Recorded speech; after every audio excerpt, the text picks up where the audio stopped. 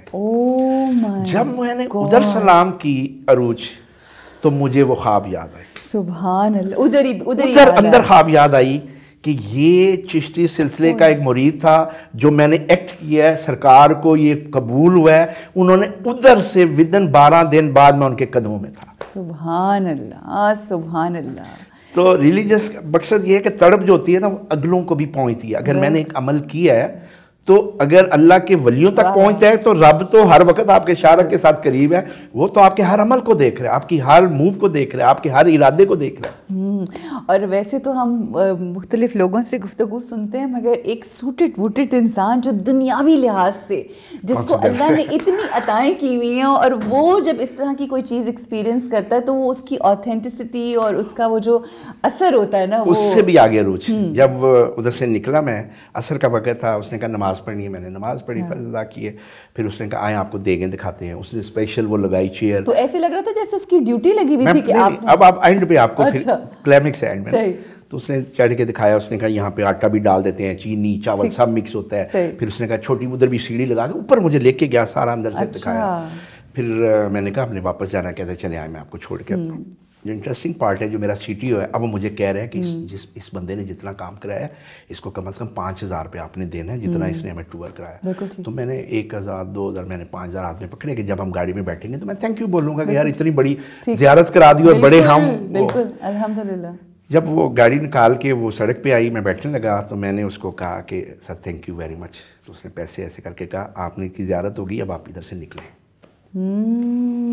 یہ وہ چیز تھی جس کے اوپر یہ فرم بلیو ہو جاتا ہے کہ جن ہستیوں کے پاس آپ جا رہے ہوتے ہیں ان کو پتہ ہوتا ہے کون آ رہا ہے, کیسے آ رہا ہے, کس نیت سے آ رہا ہے, کہاں سے آ رہا ہے, پھر وہ ان کا مہمان ہو جاتا ہے, اور پھر وہی خیال رکھتے ہیں. جب میں واپس جا رہا تھا تو میرا سی ٹی او کہہ رہا تھا کہ ہم تو ڈرے ہوئے تھے کہ انٹیلیجنس ہے, یہ ہے, تو اس طریقے سے ہوتا ہے. میں نے کہا یہ ڈیپینڈ کرتا ہے کہ آپ کس نیت سے آئے ہو اور کیا کر کے آئے ہو, کہاں پہ کی ہوئی کون سی نیکی آپ کے آنے والے کس وقت میں کس طرح سے آپ کے کام آ جائے. اور وہ نیکی کا مطلب یہ نہیں ہے یہ جو دنیاوی ہمیں تمغے یا جو بھی ملتے ہیں یہ تو ہیں, یہ تو بائی پروڈکٹ ہیں, مگر اصل چیز تو یہ کہ آپ کی کنیکٹیوٹی کس طرح. اچھا, تو یہ آپ کی وہ زیارات اور وہ جو اسپریچول کنیکشن تھا اس کا آغاز تھا وہاں سے. یہ وہ چیز تھی جس نے پھر مجھے موٹیویٹ کیا کہ یہ ہستیاں جو ہیں ان کو ریگولر وزٹ کرنا چاہیے, اور ان کے جو ہے وہ جتنے بھی ان کے ساتھ ایسوسیشن کر سکتے. تو آپ کو گلوبلائزیشن ہے. جب میں مشہد گیا تو وہاں پہ مجھے تھا کہ حضرت باجزید بسطامی رحمۃ اللہ ایک بہت بڑی ہستی ہیں جن کے بارے میں ہے کہ 25 سال وہ کہتے ہیں کہ میں اللہ سے ہم کلام رہا, اور بسطام کے لوگ یہی سمجھ رہے کہ بسطامی ہمارے سے باتیں کر رہے ہیں. اتنا قرب تھا. اور وہ مشہد سے وہ سفر تھا تقریباً کوئی 8-9 گھنٹے کا, 3 سے 4 گھنٹے کے بیچ میں سے کوئی شہر یا کوئی نہیں, اگر کوئی ایکسیڈنٹ ہو جائے تو nobody can take care of you. Very difficult travelling on دوسرے کنٹری کے بارڈر پہ. تو میں نے وہاں کا جو میرا ہوسٹ تھا, میں نے اس سے بات کی. میں نے کہا میں نے امام رضا سرکار کو سلام ہو گئی ہے, بار بار ہو گئی ہے, ساری زیارتیں ہو گئی ہیں میری یہاں کی, اب میری خواہش ہے کہ پتہ نہیں زندگی میں دوبارہ آ نہ سکوں, تو میں بسطام جانا چاہتا ہوں. اس نے کہا میں کل صبح آپ کو بتاؤں گا. صبح 6 بجے کا ٹائم تھا. وہ واپس آیا, اس نے کہا نو نو نو نو آئی کانٹ گو دیئر. میں نے کہا وائی؟ اس نے کہا last night I have check کہ یہ تو بہت زیادہ ڈسٹینس ہے, اور وہ تو میری وائف کہتی ہے کہ money is not the only thing, کہ صرف پیسے کے لیے تم کل کو ایکسیڈنٹ ہو گیا تو کیسے آئیں گے. بالکل صحیح. تو ایک چیز کہتا ہے مجھے وہ لابی میں بیٹھ کے, کہتے ہیں میں سے جو ہے I have notice one thing. میں نے کہا واٹ؟ کہتے ہیں گاڈ اینڈ بسطام ایسے ہیں, بسطامی حضرت, اور میں نے ان کو دیکھا کہ وہ بہت کلوز جو ہے وہ اللہ تعالیٰ کے ہیں. حضرت باجزید بسطامی اور گارڈ ایسے میں نے ساری ان کی ہسٹری پڑھی ہے. میں نے کہا اگر تو میرے ساتھ جائے گا نا, گارڈ اور بسطام ایسے ہیں, اور تو میرے ساتھ ایسے نیچے ہوگا تو ہم دونوں ٹریول کر لیں گے. تو کہتا ہے نہیں میں تو نہیں جا سکتا. میں نے کہا پورے دیکھ کی آپ کی جو انکم وہ پے کروں گا, پلس گاڑی کا پے کروں گا, پلس تو میرا چیف گیسٹ ہوگا, جو کھانا ہر چیز میری طرف سے اسپانسرڈ ہے, تو چل. اس نے پھر وائف کو فون کیا, پھر اس کو ایگری کیا, پھر ہم بجائے گئے گاڑی کے, پھر ہم بائی ٹرین گئے. اور جب میں بسطام پہنچا تو مجھے ایسے لگا کہ حضرت باجزید بسطامی رحمۃ اللہ علیہ میرا ویٹ کر رہے ہیں. ان کی قبر مبارک آسمان کے نیچے, انہوں نے وصیت کی تھی کہ میرے اور آپ کے درمیان کوئی چیز نہیں آئے گی. ان کا جو قبر مبارک ہے اور آسمان کے نیچے. دوسرا جو ان کا ایک اور مجھے میری لسٹ یہی تھا کہ ان کا جو مین ڈور ہے اس کے اوپر ایسے ایک چین لگی ہوئی ہے. چین کے اوپر ان کے ہاتھ کا رکھا ہوا قرآن شریف ہے. جس نے بھی انٹر ہونا ہے اس نے جھک کے ان کے دربار پہ جانا ہے. وقت کا بادشاہ بھی جائے گا تو وہ بھی جھک کے ان چین کے نیچے سے جائے گا. اور پھر ان کے بارے میں جو ہے وہ اگر آپ تھوڑی سی ان کے بارے میں پڑھیں تو آپ کو یقین نہیں آتا کہ یہ ہستیاں نے اپنی پوری لائف جو ہے وہ اللہ کی رضا کے لیے اور قربت میں اور آل کی محبت میں جو ہے وہ گزار دی ہے. اس طرح مختلف جگہ پہ میں گیا ہوں، جن بھی ہستیوں کے پاس گیا ہوں تو مجھے وہاں پہ ڈیفرنٹ ایکسپیرینس ہوا ہے. اس لیے میری جو ایفیلیشن ہے لائک میں اگر گیا ہوں حضرت شرف الدین بصیری جو مولایا صلی والے قصیدہ بردشری والے، تو اس وقت ڈور کلوز تھا، تو ہم نے کہا یار یہ ہم اتنی دور پہنچ گیا، دروازہ بند ہے. تو ہم نے ایسے ہی دروازہ نوک کیا، اندر سے کسی نے پوچھا، ہم نے کہا ہم آئے ہیں، دروازہ کھول دیا. اور ایک یہ ہوا کہ سرکار اور ہم اکیلے صرف ان کے دربار پہ صرف میں اور میرا بیٹا جو ہے وہ ہم اکیلے بیٹھے ہوئے ہیں. تو ان کو بھی پتہ ہے کہ یہ کس نیت سے آئے ہیں.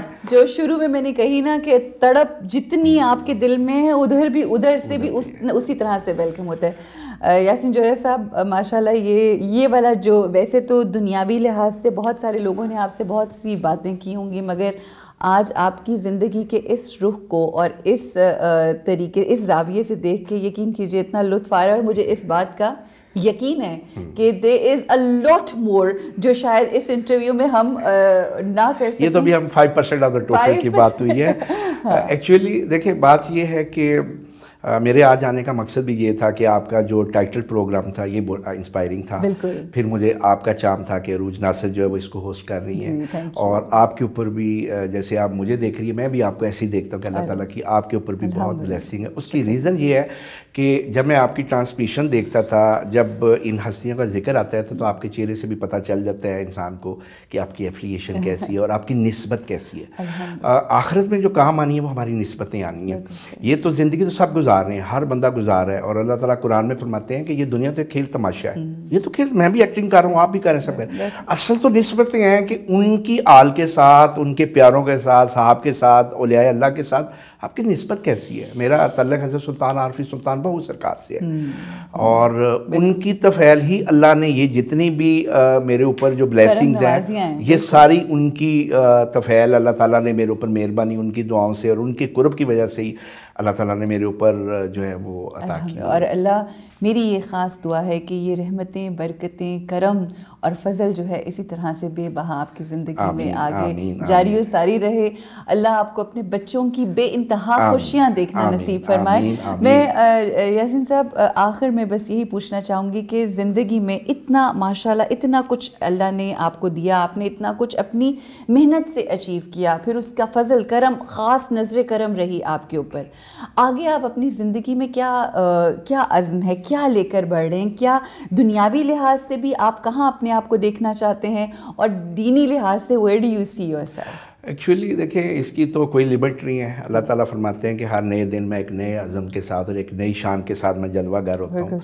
تو اس کی تو شان ہے جتنا ہم اس کو، حضرت ابراہیم علیہ السلام کا واقعہ آپ کو پتہ ہے، جب ستارے کو دیکھا تو یہ میرا رب ہے، تو کہا کہ نہیں یہ تو غروب ہوتا ہے. پھر چاند کو دیکھا، پھر سورج کو دیکھا، پھر بھی یقین نہیں آیا. تو پھر وہ پرندے والا واقعہ کہ اللہ کے نبی، اللہ فرمایا اللہ تعالیٰ نے کہ اب سارے 4 پرندے لیں، ان کو کھالیں، پہاڑوں پہ دیں، پھر ان سے تھوڑی سی انس کر کے پھر آپ ان کو کال کریں تو ویسے اڑ کے آ جائیں گے. تو پھر کہا کہ ہاں اب مجھے یقین ہو گیا ہے اللہ کا. تو یہ تو جو انبیاء تھے ان کا بھی پروسیس تھا کہ وہ بھی اور مور اینڈ مور کے چکر میں تھے. تو ہمارا تو اس دنیا میں دیکھیں جتنا بھی اللہ کے نبی سے نسبت جو ڈسٹینس ہے وہ بڑھتا جا رہا ہے، 1400 سال کا ہے. تو لامالا انٹینسٹی تو کم ہے لیکن کوشش تو کر سکتے ہیں. ہم ہر قدم جب رات کو سوتے ہیں تو یہ تو پتہ ہوتا ہے کہ آج کے دن میں میں نے کیا کیا ہے، کس کے ساتھ میں نے جھوٹ بولا ہے، کس کا میں نے حق مارا ہے، کس کے ساتھ زیادتی کی ہے. اور دوسرا پارٹ یہ کہ میں نے اللہ کی مخلوق کی خدمت کیا کی ہے، میرا کنٹریبیوشن کیا ہے. جب یہ چیزوں کا آپ بیلنس آؤٹ کرتے ہیں نا تو آپ کو پتہ چل جاتا ہے کہ آپ کہاں سٹینڈ کرتے ہیں. الٹیمیٹلی میری خواہش یہ ہوگی کہ جب میں اس دنیا سے پردہ کروں تو لوگ مجھے اچھے الفاظ سے یاد کریں کہ یار ایک اچھا تھا، میرے ساتھ اس نے یہ بلائی کی، میرے ساتھ اس نے یہ بلائی کی، فلانے وقت میں اس سے یہ بات کی، میں اس سے بڑا انسپائر ہوا. لوگوں کے لیے مشعل راہ آپ ہو جائیں، اور اس دنیا میں بھی آپ کو کامیابی ہو تو آخرت میں بھی آپ کو کامیابی. آمین. جزاک اللہ، thank you so much Yasin صاحب. میں یہاں پر آخر میں ایک ہی بات کہنا چاہوں گی کہ یاسین جویا صاحب ایک ایسے انسان ہیں کہ جن سے دنیا ہی نہیں راضی، اللہ راضی ہے. تو دیکھیں اتنی کرم نوازی ہمیں نظر آتی ہے، مگر ان کے گھر والے وہ کہتے ہیں کہ اگر دیکھنا ہے کہ اللہ کتنا راضی ہے تو یہ دیکھیے کہ آپ کے ارد گرد کے لوگ آپ سے کتنے راضی ہیں. تو الحمدللہ یہ ہم آپ کو بتا سکتے ہیں کہ ان کے بچے اینڈ آئی ایم شیور ان کے والدین اور جو بھی ان کے ارد گرد رہے یا ہیں وہ ان سے راضی ہیں. تو اللہ سبحانہ و تعالیٰ آپ سے راضی ہے. یہ رحم کرم کے سلسلے ایسے ہی جاری ہو ساری رہیں. Once again thank you so much Yasin sahab, آپ لوگوں کا بھی بے انتہا شکریہ. یہ پرسنالٹیز کی باتیں سن کے, ان کو جان کے, جو آپ جو کچھ سیکھتے ہو اور جو پھر آپ اپنی زندگی میں اس کو شامل کرتے ہو, تمام کوالٹیز کے جن کا تذکرہ ہوتا ہے, اور پھر زندگی جینے کا اصل مزہ آتا ہے. اور اصل مزہ یہی ہے کہ دوسروں کی زندگیوں کو آسان کیا جائے اور اس طرح سے اس دنیا سے ہم جائیں کہ لوگ یاد رکھیں کہ وہ انسان بے حد خوبصورت اور ایک بہترین انسان تھا. اپنا خیال رکھیے. رکیں گے یہاں پر ایک چھوٹے سے وقفے کے لیے, واپس آئیں گے, پروگرام کو آگے بڑھائیں گے. السلام علیکم ورحمۃ اللہ. رمضان علم ہے, رمضان علم ہے. Welcome back. بک ریویو میں ہم ایک بار پھر حاضر ہیں. آج جس کتاب کا ریویو ہم کرنے جا رہے ہیں ایک بہت ہی انگلش مشہور کتاب ہے جی, رچ ڈیڈ پور ڈیڈ, امیر باپ غریب باپ. یہ اس کا ترجمہ کیا گیا ہے رابرٹ کیوسکی کی لکھی ہوئی یہ انگلش میں کتاب ہے, جس کا ترجمہ کیا ہے جی راجہ یاسر سرفراز نے, اور بہت ہی خوبصورت کتاب ہے. اس کتاب کے اندر زندگی کی ریالٹی کے حوالے سے گفتگو کی گئی ہے. اس میں بالخصوص بتایا گیا ہے کہ ہر معاشرے کے اندر امیری اور غریبی ہوتی ہے. ہمارے ہاں بچوں کو بچپن سے یہ بات بارہا بتائی جاتی ہے کہ تم پڑھو گے, لکھو گے, اچھے مارکس لو گے, زیادہ تعلیم حاصل کرو گے تو اچھی نوکری ہوگی, اچھی نوکری پہ جب لگ جاؤ گے تو پھر ہی تمہارے پاس جو ہے وہ زیادہ سارے پیسے دولت آئیں گے اور تم ایک بہترین زندگی گزار سکو گے. رابرٹ کہتا ہے کہ لوگ بچپن سے ہی آمدنی کے بارے میں تو جاننے کی کوشش کرتے ہیں, مگر آمدنی کو بڑھانا کیسے ہے اس کے بارے میں نہیں سوچتے. اس کے نتیجے میں وہ دولت کمانے کے لیے کام تو کرنا سیکھ لیتے ہیں, لیکن یہ کبھی نہیں سیکھ پاتے کہ دولت ان کے لیے کیسے کام کرے گی. دولت ان کے لیے کیسے کام کرے گی, اگر یہ جاننا ہے تو اس کتاب کو پڑھنا بہت ضروری ہے. اور میں ہمیشہ یہ بات کہتی ہوں کہ یہ بات جو سکھانے والے ہوتے ہیں وہ والدین ہوتے ہیں. والدین کے لیے بہت ضروری ہے جو اپنے بچوں کی پرورش کر رہے ہیں کہ ان کو یہ سکھایا جائے کہ دولت ان کے لیے کیسے کام کرے گی. تو اس کے لیے آپ جب یہ کتاب پڑھیں گے تو آپ کے لیے بہت آسان ہو جائے گا اس کو اپنے بچوں تک منتقل کرنا.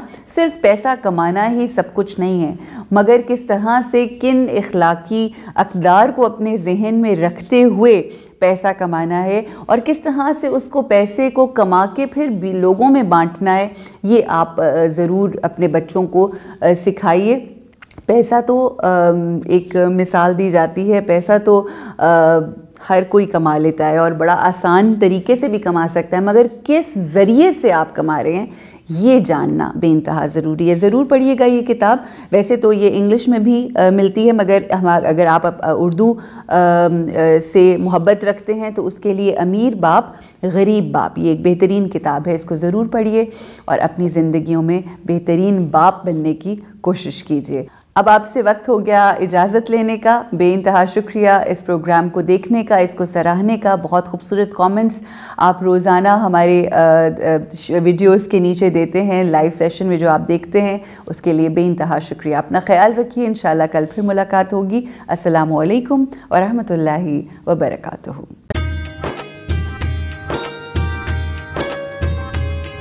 رمضان علم ہے, رمضان علم ہے, رمضان علم ہے, رمضان علم ہے, رمضان علم ہے.